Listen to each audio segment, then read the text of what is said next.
Wow. Right then, people, some major breaking news. Alexander Isak has released a statement on his Instagram. I was just editing the video that I've just recorded this evening while this pops up, so I'm going to jump back on now to go through Isak's statement. I've briefly read it myself. So Isak, who's obviously missing, as we said, he's not at the PFA Awards tonight. I'm proud to be recognised by my fellow professionals of the place in the PFA Premier League team of the season. First and foremost, I want to thank my teammates and everyone at Newcastle United who supported me along the way. Bloody hell, is he feeling narried? Is he feeling narried finally speaking out, by the way? We've waited all summer for this. But is he feeling narried actually thanking his teammates that have got him into the position that he's in there now, and the fans and the club and the coaches, you know, that have done all this hard work and improved him and made him the player he is today, that Liverpool want to buy. So nice to get some acknowledgement there. Cheers, Alex. I'm not at the ceremony tonight with everything going on. I didn't feel right to be there. I've kept quiet for a long time while others have spoken. Sorry, Alex, that's me, yeah, and many others. Everybody, to be fair. That silence has allowed people to push their own version of events. Well, the only version we can push is what we have been hearing. First time we've heard from you, so boot time. Even though they know it doesn't reflect what was really said and agreed behind closed doors. So right there, we're going to start at each part and talk about each paragraph. So right there, he's obviously stating that behind closed doors, it was agreed that I was allowed to leave, and then now I haven't been allowed to leave when Liverpool have came in. A couple of problems there. Still hasn't handed in a transfer request, so that would have been the best thing to do. Not go on strike and just go on holiday to Spain and stuff and train on your own and everything else. Also, we haven't got the fact of Liverpool actually matching a reasonable bid anywhere near his valuation. So those things, you know, you can agree to leave and stuff, Alex, but at the end of the day, no one's came in for you with a good enough offer, and you yourself haven't behaved appropriately with going on strike and everything. That was bang out of order, wasn't it?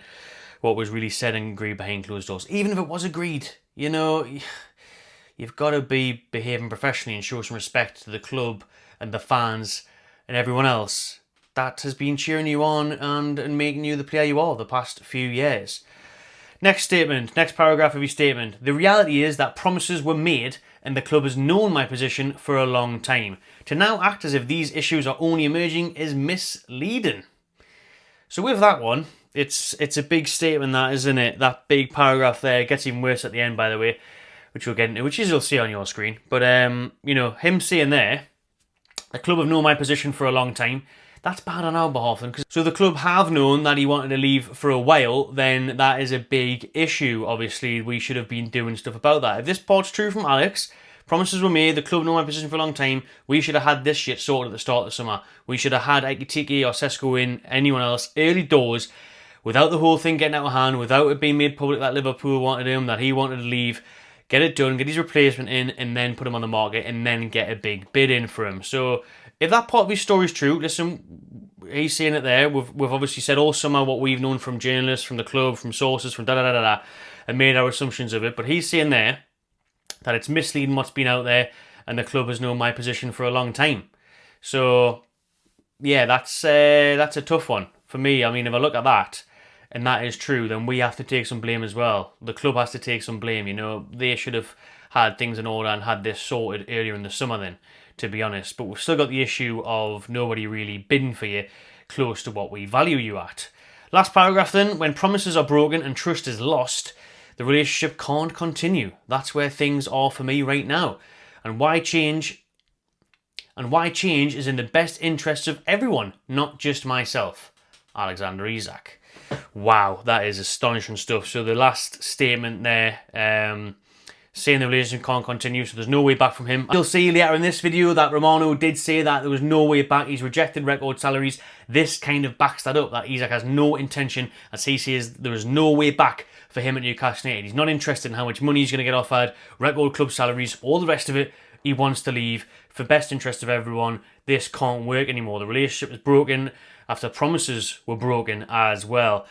So it's not just for him, it's for everyone. Basically saying there that, you know, what's the point in keeping me, as we know he doesn't want to be here, but also he wouldn't really play or give his all if he was to stay. He can't stay. Things aren't right.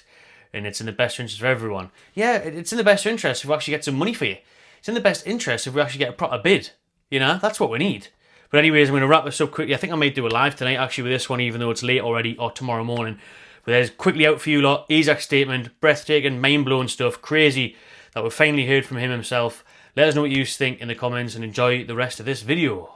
Alexander Isak has rejected a record salary contract from Newcastle United, and Newcastle themselves have rejected an approach from a championship club for one of our young star players. Yes, people, welcome back to the Magpie Channel TV, second video of the day. So drop a like, hit subscribe, and let us know your comments below on everything that's discussed in this video, what you make of Isak, and what you make of the choice to deny Louis Miley a loan move to Ipswich. But we're going to start, and this one comes from Fabrizio Romano on an update on Alexander Isak and how he has basically said no chance to signing a new contract. He's really not interested in anything to do with Newcastle United anymore. He hates Magpies, hates the black and white top, and he absolutely detests Greg's pasties. But what else does he not like? Well, let's have a look then, because Romano has said on a podcast, Newcastle got a strong message once again from the player when they try to keep him this week and last week.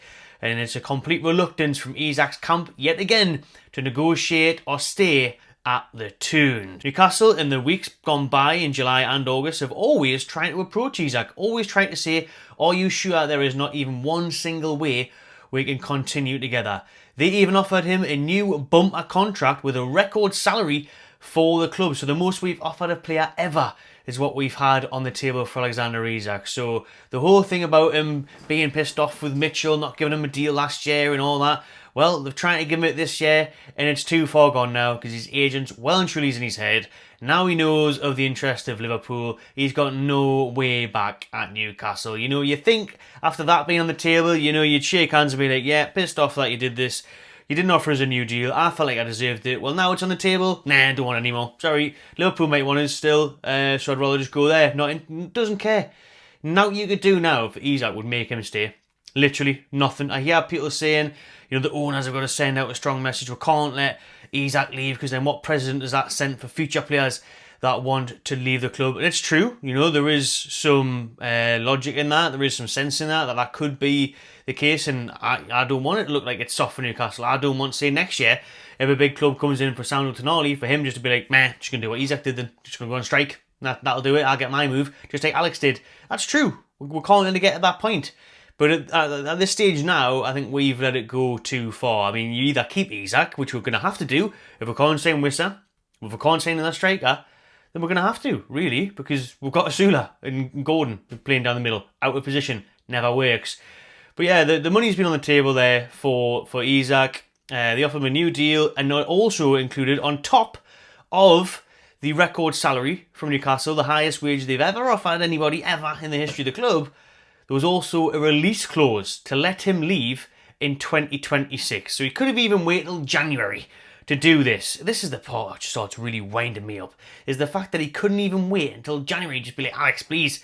Like, we're kind of getting you on through the door. There's less than 2 weeks left of the window. There was less than a month left when this all broke from Liverpool. We just need you to stay. Just give your all for fucking 6 months, 12 months max, and you can leave next year. It's written in the contract. It's not a gentleman's agreement that's getting, you know, Wissa upset at Brentford and got Gyökeres upset at Sporting Lisbon. It's not a handshake. It's not a, you know, we'll promise you this pinky promise. It's in writing. So you know you can leave in 2026. You know, us, who gave you a chance in the Premier League, who spent £63 million on you, who pay you 140 grand a week, how about you just stay for another few months to a year, and then you can have your big shiny move to Scousers next in 2026, eh? That would be nice, wouldn't it? But no. Alexander Isak, and this is the quotes again from Rono, is again saying no chance. No chance to that deal. He has no intention to change his mind. Those close to Isak maintain the same position. Only Liverpool Football Club. Not Newcastle United Football Club, not interested. Want to go to Liverpool, and that's final. Romano added, but Newcastle obviously need a replacement. Maybe 2 strikers. And he talks about the Wissa situation at Brentford. At the moment, Brentford are still blocking Wissa, but Newcastle remain confident on receiving the green light. And then to find a new striker, because they will need a proper number 9 in order to give the green light for Isak. So there's a downing update. Another downing statement on Isak and the way he's behaved. Complete reluctance to get anywhere near a negotiation for Newcastle, even for the sake of a few months to a year. He's not interested, doesn't want the money now, just wants Liverpool. Doesn't want the money just because he knows that even if it's a record deal for Newcastle and it's £250,000 a week, he's going to get more. at Liverpool, or most clubs, that he would and could join. So there we go. Isak given a big fat no chance, not interested to sign in for Newcastle. Well then, there's just been some breaking news on the future of Wissa, who, as we've just mentioned there, is very key to Newcastle letting Isak leave. Keith has just said there from Sky Sports News, it's a matter of when Wissa becomes a Newcastle player, not if, according to his information. He's saying there from one of his sources that a fresh bid from Newcastle is expected in the next 24 to 48 hours, and Brentford and Wissa have been locked in talks once again today. So he's still trying to sort out a move from Brentford. Brentford obviously need to get way down from that 50 to 60 million valuation. We thought we could get something done at around 35 to 40 million. That could still be the case according to Keith Downey. So it's a big one that, you know, I struggle to get asked about these updates now about the same player over and over again, like with Wissa. You know, oh, a bid's coming in. Oh, he's talking about this. Oh, he's doing, just sign him or let him move. And again, like yesterday, we don't condone his actions either. You know, the way he's behaved on his little strike and whatever. You know, there was meant to be rumours earlier of a personal statement coming out from Wissa. You know, we know yesterday he obviously unfollowed them on Instagram, blocked them, changed his profile picture, all the rest of it. Like he's went through a bloody divorce. Well, that's what he's going through with Brentford. So a bit of a madness there. But again, fresh bid incoming. How we've been hearing that for about a month, to be honest. It's really been that long. I was on a beach in Calabona a few weeks ago when the Isak stuff broke and no Wissa's next. Sitting here, now no longer in the beach in Spain on a bloody chair in Newcastle, and we've still got the same crack. Isak still at Newcastle, doesn't want to be here. Wissa still hasn't signed and doesn't want to be at Brentford. So, my God. I mean, why were we waiting 2 days, nearly 48 hours apparently, to make a bid? I mean, there's just how long the negotiations are taking, the back and forth. It's like, fucking, when will it end? Well, in 13 days. That's when the transfer window closes. So there's an Isak and a Wissa update for you.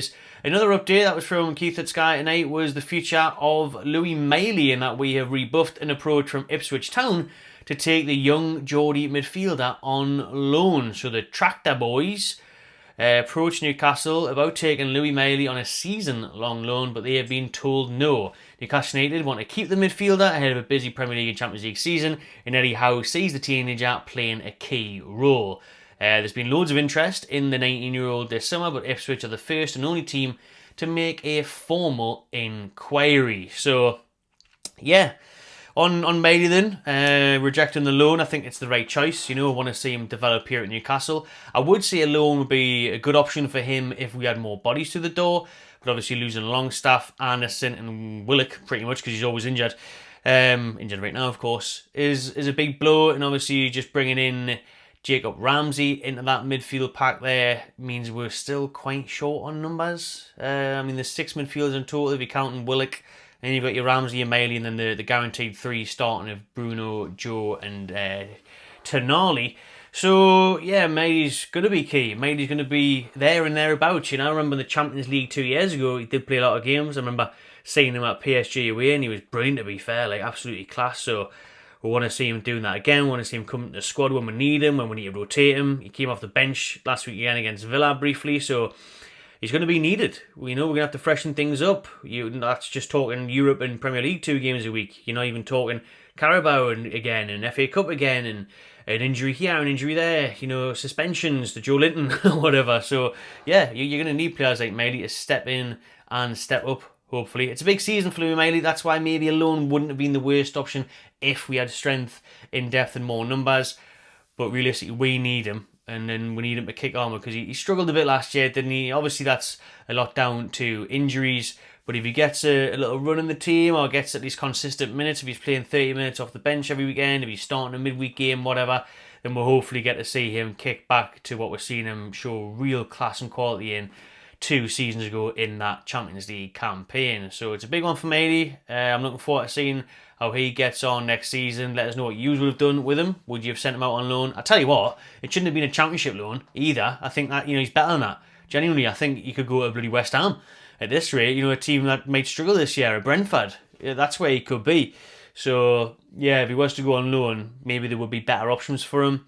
But Newcastle need him in that midfield, need that quality and strength in depth. So it's the right decision for me, rejecting that loan approach from Ipswich. I think that'll do, people. There's a nice quick video for you this evening. If anything else comes out, we'll give you a quick update as per usual. So make sure you subscribe to the channel, hit the notification bell, Let us know your thoughts below, and I'll see you on the next one.